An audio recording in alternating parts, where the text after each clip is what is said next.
Marcus Ellington was 39 years old when his wife rented out the Prestige Hall Ballroom in uptown Charlotte, sent invitations to 62 people who had eaten at his table, and called it a liberation dinner.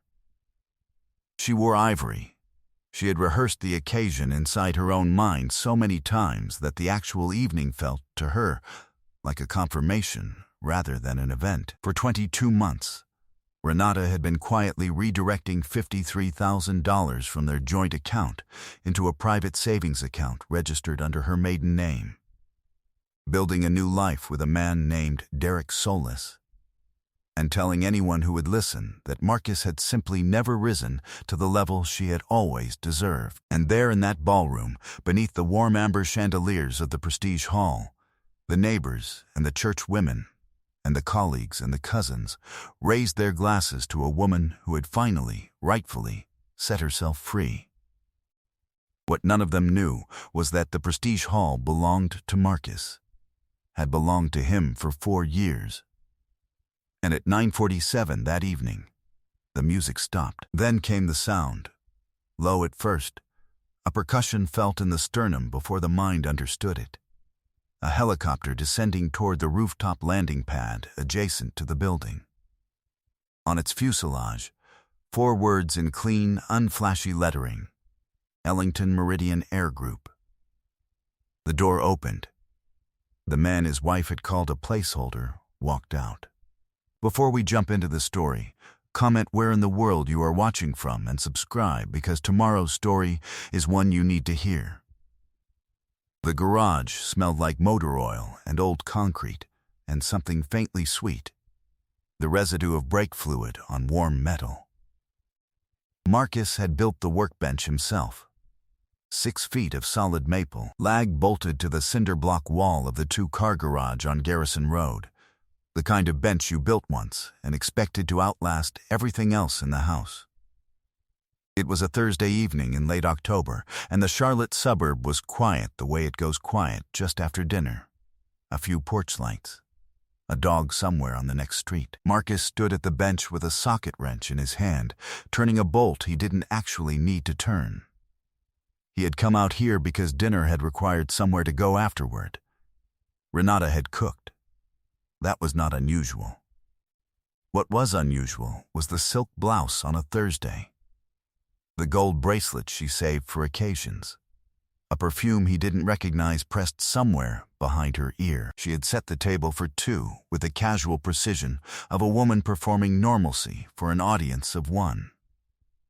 He said the chicken was good, because it was. She smiled and spent the rest of the meal with her phone face down beside her fork, which she had not noticed he noticed. He noticed everything. He had grown up in the West Boulevard corridor of Charlotte, in a small brick house where his grandmother Eunice had worked alternating shifts at a textile finishing plant until her knees gave out, and then kept working anyway, because that was the only version of the story she knew how to live. She used to say, the load doesn't get lighter by looking at it. You pick it up. You walk.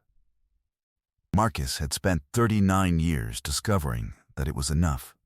He had spent 12 of those years building a career in commercial aviation logistics, ground handling contracts, cargo coordination, the unglamorous operational infrastructure that made the freight side of the airline industry function without interruption. He was methodical, observational, and constitutionally disinclined to announce himself. The people who talked loudest about what they were building were usually the ones with the least to show for it. He had filed that principle away young and operated by it ever since. By year 3 of the marriage, Renata had stopped mentioning his work to her colleagues. By year 5, she had developed a specific expression for when he described his week. Patient in the particular way of a woman who has already decided that patience is the most she can manage. He had noticed that, too. He had simply kept going. His phone was on the corner of the workbench, face up. At 9:17, a notification appeared. Not his phone. Hers. She had set it down that afternoon while sorting through a delivery and had come back for it 20 minutes later. The lock screen was dark. But the notification lit it up, and Marcus was close enough to read it without reaching. Still on for Sunday? I've been thinking about you since Tuesday. Don't keep me waiting. D. The garage was very quiet. He set his socket wrench down on the maple surface with the care of a man setting down a full glass of water. His breathing did not change. His face did not change. He stood at the bench for a moment that lasted longer than it looked, and then he walked back inside, filled a glass of water at the kitchen tap, drank half of it, and sat down at the kitchen table with his laptop. He worked until 3 a.m. What he found was not a single thing. It was a system. The account appeared first, opened 22 months ago at a credit union across town, registered under Renata's maiden name, Renata Fowler, surfacing through a shared cloud backup he had set up for both of them 3 years prior to automatically archive financial documents. She had forgotten they both still accessed it. He had not. He cross-referenced the deposit history against their joint account, line by line, month by month, with the unhurried patience of a man who had spent a career tracking cargo movement through complex logistics chains and understood that nothing moved without leaving a trail. $53,240. 22 months. Moved in increments small enough to avoid automatic flagging. 600 here, 800 there, sometimes just 350, distributed with the specific rhythm of someone who had thought carefully about what ordinary looked like. His hands didn't shake. The cloud backup had synced a folder of emails she had missed in her cleanup. 18 months of correspondence with Derek Solis. Solis presented as a commercial real estate consultant. He had been describing to Renata, across those 18 months, a life she could step into the moment she was ready. Near the bottom of the chain, he found the line. He's never been the man I needed. He's a placeholder I outgrew. I'm just done making him feel like he's enough. Marcus read it once. He closed the laptop. He stood, walked to the sink, rinsed his water glass, set it in the drying rack, and went back to the table. He sat with his hands folded and watched the Charlotte sky move from black to a deep bruised gray, and from gray to the flat pale blue of very early morning. He was not shaking. He was deciding. The parking deck off Tryon Street was mostly empty at 6:45 in the morning. Marcus sat in the cab of his truck on the second level. Engine off, phone in his hand. He called Calvin. Calvin answered before the second ring, which meant he had been up already, thinking already. He had been that way since they were teenagers on West Boulevard together, the kind of man who processed things forward, never backward. Marcus spoke for 9 minutes. No editorializing, just the facts in the sequence he had found them, the notification, the account, the 53,000, the 18 months of email, the placeholder line. When he finished, Calvin was quiet for a moment. "Don't move a single dollar," Calvin said. "Don't close anything. Don't confront her. Don't let her know what you found. I know. Say it back. I won't touch anything." Calvin's chair creaked. "How long do I have?" Marcus looked out through the concrete barrier at the early traffic moving on the street below. 3 weeks. A pause. "Why 3 weeks specifically?" "There's something I need to confirm." Calvin accepted that the way men who know each other accept things they don't yet fully understand. "Send me everything from the cloud account. Already compiled. I'll send it when we hang up." A brief silence. "You doing all right?" "I'm working," Marcus said. Real power operated in quiet rooms. He had understood that since the first contract he had ever signed alone. The confirmation arrived 4 days later. Marcus was at his desk at the Freight Coordination Center on Airport Road when his operations director, Gail, forwarded him a routine vendor inquiry flagged for ownership awareness. Her note read, "Thought this one should come to you directly." The attachment was a venue contract. Full buyout of the Prestige Hall Ballroom, located on the second floor of the Willowmere building on College Street in uptown Charlotte. The Willowmere had been an Ellington Meridian Air Group property for 4 years. Marcus had acquired the building when the previous owner walked away from a commercial mortgage default, had renovated the ballroom with operating capital, and had watched it become one of the most requested private event venues in the city. He had never once mentioned it to Renata. He read the contract from top to bottom.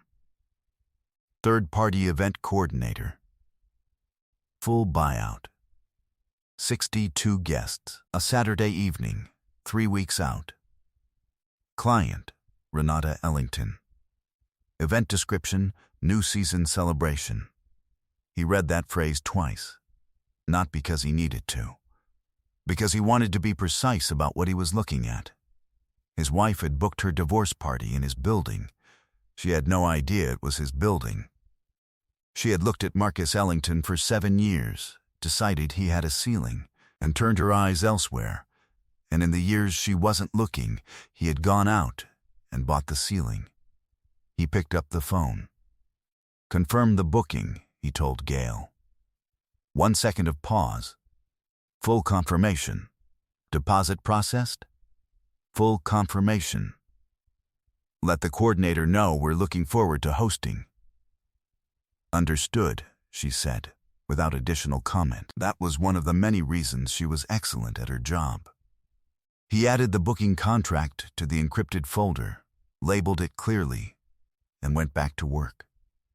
That evening, parked outside a gas station off Shore and Amity Road, engine running, heat on low, Marcus called Lorraine. She was his sister, older by 4 years, sharper by a decade in the specific way older sisters are sharp. He told her everything the same way he had told Calvin. Flat, precise, beginning to end. When he finished, there was a silence of about 8 seconds. Then she laughed. It came from somewhere deep and satisfied, the particular resonance of someone watching a story arrive at the ending it had always been building toward. She booked her party in your building, Lorraine said. Yes, her voice shifted then. Settled and direct. What do you need from me? He told her. The line went quiet, the kind that meant she was measuring it seriously, turning it over the way their grandmother had always turned things over. Not for what they looked like, for what they were actually made of. Are you sure? She asked. I've been sure since 3A. He said. The divorce papers arrived on a Wednesday. Marcus read through the filing completely, aligned the edges with the corner of his desk pad, and sent Calvin a single text. Papers. Quarter Main. Calvin responded in under 90 seconds. Expected. We're ready. 3 days later, Calvin brought in Herschel Webb. Webb was a compact man in his late 50s with a plain charcoal suit and a battered leather briefcase, the specific economy of movement of someone who had spent decades doing precise work in compressed time. He shook Marcus's hand once and sat down without ceremony. Calvin said, Webb handles forensic financial reconstruction. He doesn't miss things. Webb clicked his pen open. He looked at Marcus. Tell me what you know about Derek Solis. Marcus told him. All of it. The email chain, the 53,000, the South End apartment. The way Solis had positioned himself inside Renata's narrative as proof that something better had been waiting on the other side the whole time. Webb wrote 6 lines of notes. He said, Give me 12 days. He was back in 10. The sealed envelope came through Calvin's office. Marcus sat across from Calvin's desk and read the report from first page to last, while Calvin waited with his hands folded and said nothing. Derek Solis was not a commercial real estate consultant.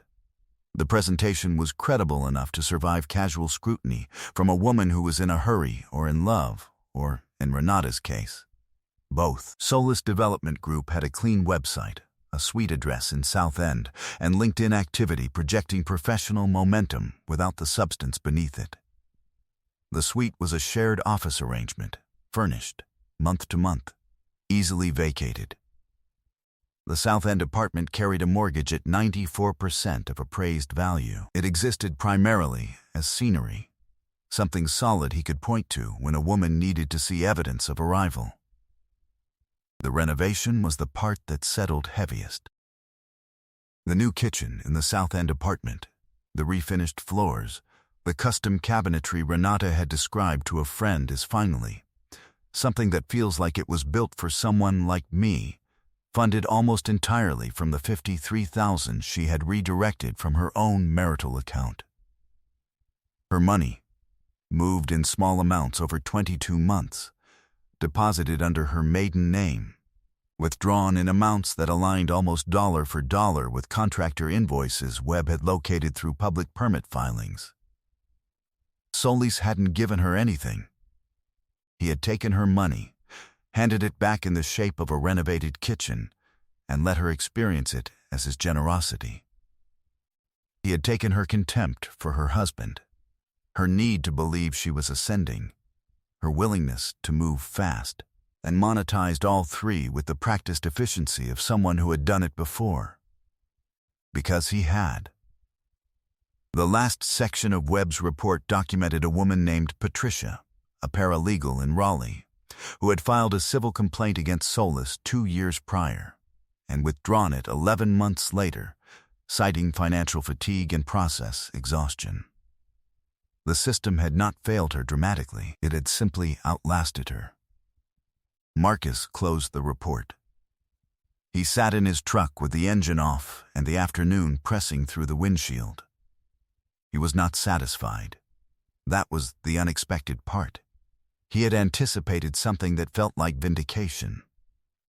What he felt instead was the full weight of understanding, the kind that doesn't make you feel better, just more complete. Renata had been so certain about what he was that she had stopped looking, and in the gap that certainty created, a man like Solis had simply walked in and helped himself. You didn't need to spend 12 years in logistics to recognize the shape of a shipment that had been mislabeled from the start. He called Lorraine. She answered on the second ring. How bad? She asked. The renovation she thought he was giving her. It was her own money, the $53,000. He took it and handed it back to her in the shape of a kitchen. Lorraine was quiet for a moment. She doesn't know yet. No, when does she find out? Marcus looked through the windshield at the traffic on Tryon.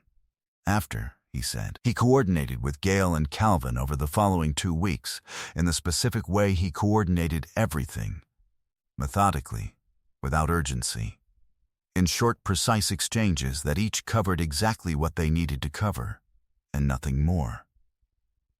Gail would manage the Prestige Hall that evening, as she always did. Full staff, full service, nothing unusual. Calvin would be present, document case in hand. Lorraine knew the full shape of what was coming, and had stopped asking questions because she had already asked the only ones that mattered. Everything was in place. Everything had been in place for days. Renata arrived at the Prestige Hall at 7:45 in Ivory. It was not an accident, the Ivory. Nothing about that evening was an accident. She moved through the ballroom with the ease of a woman who had rehearsed the occasion enough times in her mind that the actual evening felt like confirmation rather than event. Derek Solis was at her right shoulder, well-dressed, self-satisfied, his hand at the small of her back in the practiced way of a man who understood the language of public presentation. He fit the story perfectly. That was what he was there to do. The amber chandeliers were warm. The Charlotte skyline glittered through the tall north windows. 62 people in their Saturday best raised glasses and talked and laughed and offered toasts to a woman they had been told was finally, rightfully, joyfully free. Nobody mentioned Marcus's name. They didn't have to.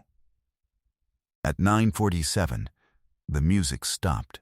Gail stepped to the center of the ballroom with the venue microphone. She was composed, unhurried, and completely impossible to argue with before she had said a single word. "Ladies and gentlemen, I need to inform you that this space has been reserved for a private function beginning at 10 o'clock. We'll begin clearing the ballroom at this time. Full refunds for this evening's booking have been authorized by the property owner. We appreciate your patience and apologize for the disruption." The room went unsteady with confusion. People turned to each other. Voices rose in overlapping questions. Renata moved through the crowd toward Gail with her chin up and her voice controlled. She had a contract. A confirmed booking. 62 guests and a paid deposit. And she needed someone to explain, right now, what was happening. Gail listened to all of it with the patient, immovable courtesy of someone who had already been told exactly what to say. "The property owner has made this decision personally, ma'am. The refund will be processed in full. I'm sorry for the disruption." The property owner. Before anyone could locate the meaning inside those words, the sound arrived. It came from outside and above, a low rhythmic percussion felt in the chest, before the mind processed it as anything. Then the vibration moved through the building itself, through the floor, and the tall windows along the north wall showed the ambient glow of the Charlotte skyline. And then, descending slowly across that skyline, the shape of a helicopter. The craft settled on the adjacent rooftop pad with the unhurried precision of a machine, guided by someone who had done this many times. On its fuselage, visible as it touched down, clean, unflashy, lit by the building's exterior lights, 4 words: Ellington Meridian Air Group. The door opened. Marcus stepped out in a charcoal suit, no tie, top button open, and moved across the rooftop and into the building with the quiet authority of a man conducting a routine visit to something he owned. Because he was. Calvin followed 2 steps behind, document case at his side, expression pleasant and entirely unreadable. He moved through the ballroom. Brief exchange with Gail, a handshake, a nod, a slow proprietary survey of the room, the bar setup, the lighting rig, the layout, the specific casual inventory of a man assessing the return on a renovation budget he had personally approved. He did not go to Renata. He did not acknowledge Derek Solis. Then he looked at her once, across the full width of the ballroom. It was not a performance. There was no triumph in it. No wounded theater. It was the look of a man in complete possession of the full picture, who no longer needed a single thing from the person standing across from him. Every redirect, every increment of stolen money, every morning she had moved past him without seeing him, every decision he had made inside the silence her contempt produced. All of it held in a single sustained look that said none of it out loud. He held it for 4 seconds. Then he looked away. He took out his phone, dialed, did not step aside. He stood where he was and spoke at a volume the immediate circle could hear clearly. His eyes found Renata's aunt, Patricia Fowler, 63 years old, standing 6 feet away with a champagne flute she had entirely forgotten she was holding. "The property your niece has filed a financial claim against is structured as a separate operating entity, predating any marital capital by 14 months, Marcus said. Calm, unhurried.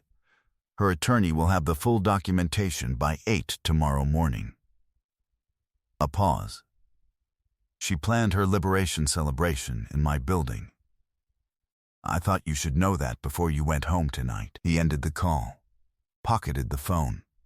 He looked at Derek Solis once, not with anger, not with contempt, with a complete, specific absence of expression that communicates something far worse than either: total irrelevance. Solis had taken one careful step backward. His hand was no longer at the small of Renata's back. Marcus nodded to Gale. Then he turned and walked back out at the same pace he had entered. Unhurried, unperformed, he boarded the helicopter without looking back. The rotors accelerated. The craft lifted. It banked north over uptown Charlotte, the logo catching the city light for one long, visible moment. Then the dark swallowed it whole. In the ballroom below, nobody spoke. The chandeliers were still. 62 people stood inside a building they now understood belonged to the man they had spent the evening toasting the absence of. Derek Solis found something urgent on his phone that required his attention somewhere else. Renata did not move. The champagne in her glass had gone flat. She stood at the center of everything she had arranged, and for the first time since she had decided Marcus Ellington had a ceiling, she was not sure of anything at all. Quartermain's call came in to Calvin at 7:58 the following morning. Calvin listened with the pleasant, unhurried attention of a man who had been expecting this call for 3 weeks. Quartermain was professional and precise. He identified Ellington Meridian Air Group as a potential marital asset, cited its formation during the marriage and its appreciation across the years Marcus and Renata had shared a household, and requested full disclosure of the company's founding capital and operational records. Calvin said he would be happy to provide full documentation at the appropriate stage of proceedings. Quartermain asked, as a preliminary matter, whether any marital funds had contributed to the LLC's formation. Calvin said the documentation would speak for itself. 2 more angles. Calvin was cordial for both. When Quartermain pressed on the formation timeline, Calvin said, "We'll see you at the deposition, counselor. I think you'll find the record very thorough." He wished him a good morning and ended the call. The record was more than thorough. It was 11 years deep and clean at every layer. The seed capital for Ellington Meridian Air Group had come from Marcus's grandmother Eunice's estate, distributed through a probated will 3 years before the marriage, documented in writing at the time of transfer, filed with Calvin, and moved into a dedicated account held solely in Marcus's name 14 months before he and Renata exchanged vows. Not $1 of her money had ever touched it. He had started with a single ground handling contract at Douglas International, managed it himself, and reinvested every dollar it produced. He had not told Renata. Not because he was hiding it dramatically, but because by year 2 of the marriage, she had already decided what his offerings were worth, and he had stopped making offerings to someone who had already filed them away as insufficient. 1 contract became 4. 4 became 9. He expanded into charter brokerage, then into partial aircraft ownership through structured leases. The 3 helicopters came in year 7. By the time Renata was booking the Prestige Hall, Ellington Meridian Air Group had a net operating value of $5.1 million. The marital assets she had been counting on, the house on Garrison Road, the joint savings account, totaled $312,000. She had spent 22 months engineering a financial extraction from the wrong number. At the deposition, Calvin set the completed binder on the conference table and let it sit. The room was on the 9th floor of a glass building in South End, neutral carpet, recessed lighting, a water pitcher nobody touched. Renata looked up when the door opened. Something moved across her face. Quick, almost invisible. The micro-expression of a woman whose preparation has arrived a half-second before reality has. She had known he would be here. But knowing and seeing were 2 different things, and the helicopter had shifted something in the geometry of how she looked at him. She recovered, smoothed the front of her blazer, and looked at the legal pad in front of her. Quartermain opened with the focused energy of someone confident in his foundation. LLC formed during the marriage. Value compounded during the years they shared a household. North Carolina law. Equitable claim. Delivered cleanly. No theater. Calvin listened with his hands folded. When Quartermain finished, he said thank you with genuine courtesy. Then, he opened the binder. Eunice's estate distribution record came out first. 2 pages, dated 11 years ago, notarized, filed with a Charlotte attorney whose signature was entirely verifiable. Below it, the bank record showing the dedicated account opened 14 months before the marriage. Below that, the LC formation documents, founding date, capital contribution, source account matching the premarital estate account, dollar for dollar. Then came 11 years of financials. Annual statements, quarterly breakdowns, acquisition records. Every account that had ever touched Ellington Meridian Air Group money. Not one connected to the joint marital account. Not one showing a transfer from any fund Renata had ever contributed to or accessed. The paper trail didn't just support Marcus's position. It closed every door Quartermain had planned to walk through. Calvin folded his hands and let the documents sit. Then he reached into the case a second time and placed another folder on the table. No one had asked for it. He set it down with the same calm deliberateness as everything else. Just another document. Just another fact. This is separate, he said pleasantly. It pertains to a counterclaim. He opened the folder. 22 months of transfers from the joint marital account into an account in the name of Renata Fowler. Total, $53,240. Webb's reconstruction below it, columns so precise they were almost elegant. Under North Carolina law, deliberate redirection of marital funds for a non-marital purpose constitutes dissipation of marital assets. We'll be entering this into the record. Quartermain looked at the folder. He looked at Calvin. He asked for a recess. Calvin refilled his water glass and waited. Renata had not followed her attorney out. She sat with her hands flat on the table, and she was looking at Marcus, really looking, not with contempt, not with performed composure. With something unresolved and searching, the expression of a woman moving backward through a timeline, trying to locate the exact moment when the story she had been telling herself separated from the story that was actually true. Marcus looked back at her. His face was still, not hard, just still. No anger, no satisfaction. The patient, complete attention of a man who had nothing left to perform and nothing left to prove. He did not look away. She was the first to drop her eyes. The door opened. Quartermain stepped back in and looked at Calvin. "My client," he said carefully, "would like to discuss settlement terms." Marcus did not attend that conversation. He called Patricia Fowler from the parking deck afterward. He had been thinking about this call for 2 weeks, not the exact words, but the purpose. He knew what it needed to be. She answered on the 3rd ring. He asked if she would meet him for coffee. She said yes. The cafe was in Plaza Midwood, brick walls, low light, something instrumental playing near the back. Marcus arrived first and chose a corner table away from the door. Patricia walked in wearing a gray coat and the specific expression of a woman who has rehearsed being calm. She sat down. She accepted the coffee.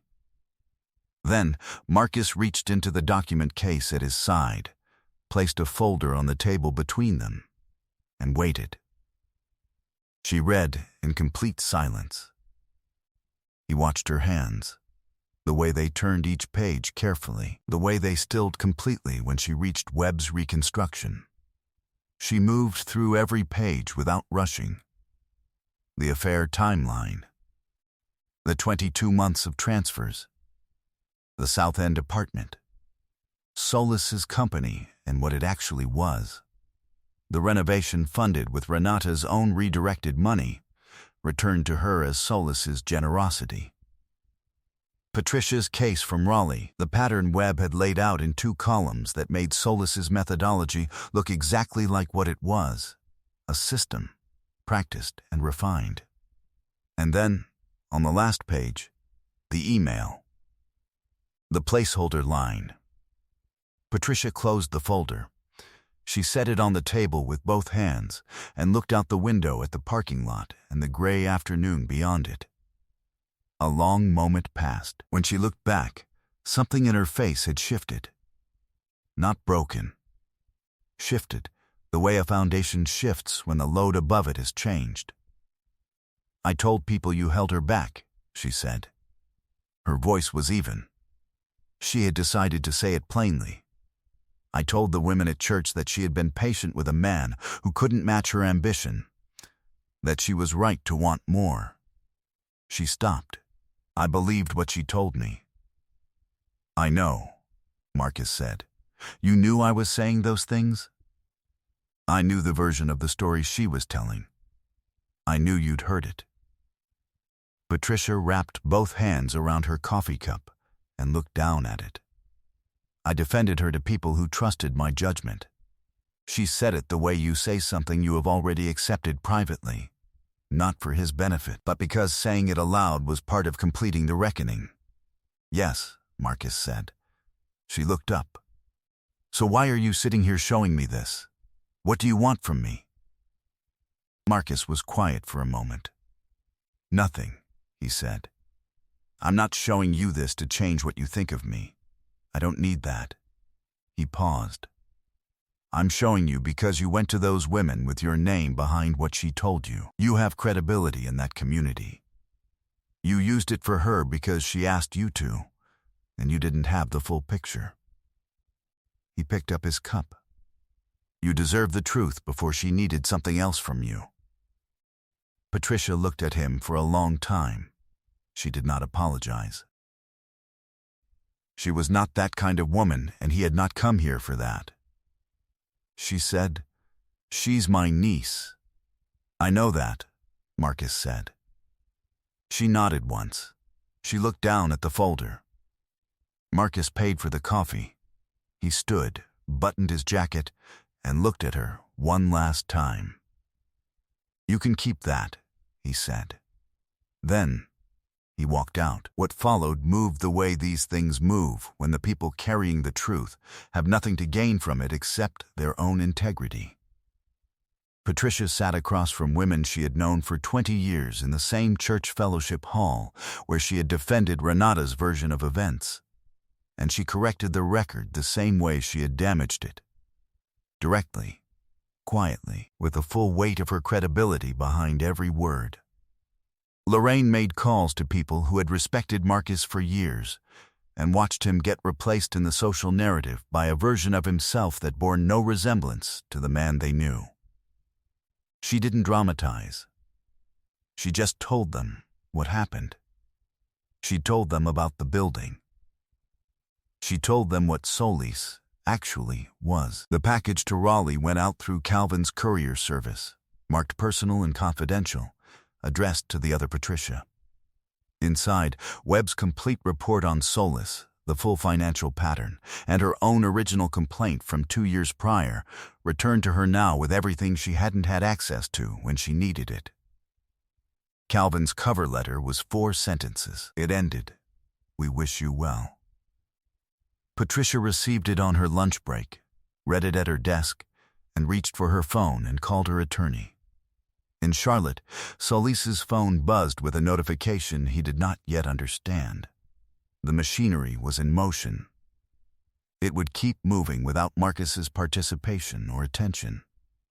He was done attending to things that no longer required him. 14 months later, Marcus was in a conference room on the 7th floor of a mixed-use building in the South Park corridor. Undervalued by a market that hadn't caught up to the neighborhood. Exactly the kind of asset he had been reading correctly for 11 years. The meeting had gone well. The broker used the word visionary when he shook Marcus's hand, and Marcus thanked him without agreeing or disagreeing and walked him to the elevator. Gail appeared in the doorway with the closing file from the previous acquisition. She set it on the table. 12 properties, she said. Marcus looked at the file. 13's better. She smiled and left. He stood at the window a moment longer, looking at the South Park skyline, cranes on 3 separate buildings, the long horizon of a city in the middle of becoming something larger than it used to be. He knew that Renata was in the house on Garrison Road she had fought for, managing a mortgage on a client roster that had been quietly and durably narrowed. He knew she was telling people the divorce had been mutual. He didn't spend time on it. He knew that Derek Solis was the subject of a civil suit in Wake County. Patricia's case. Webb's documentation. The full pattern in sequence, giving her everything she hadn't had the first time. Her attorney was patient. The case had the steady grinding momentum of someone who had waited long enough and was no longer willing to be exhausted into stopping. Marcus had not spoken to anyone involved, had not been asked to, and would not be needed. There was a voicemail from Patricia Fowler. She left them every couple of weeks. Never long, never heavy. This one was about the garden behind her house in Belmont. Dahlias she wasn't sure would come back the second year. She hoped his week was going well. She said goodbye the way she always did, warmly, without expectation. He listened to the whole thing. He would call her back from the car. He picked up the closing file and carried it back to his desk. Outside, Charlotte moved in every direction. Cranes, traffic, the long indifferent horizon of a city that did not pause for anything, and never had. The load doesn't get lighter by looking at it. He sat down and got back to work. I hope you enjoyed that one. Be sure to like the video and subscribe so you don't miss the next story. I've picked out 2 more for you that I think you'll really like.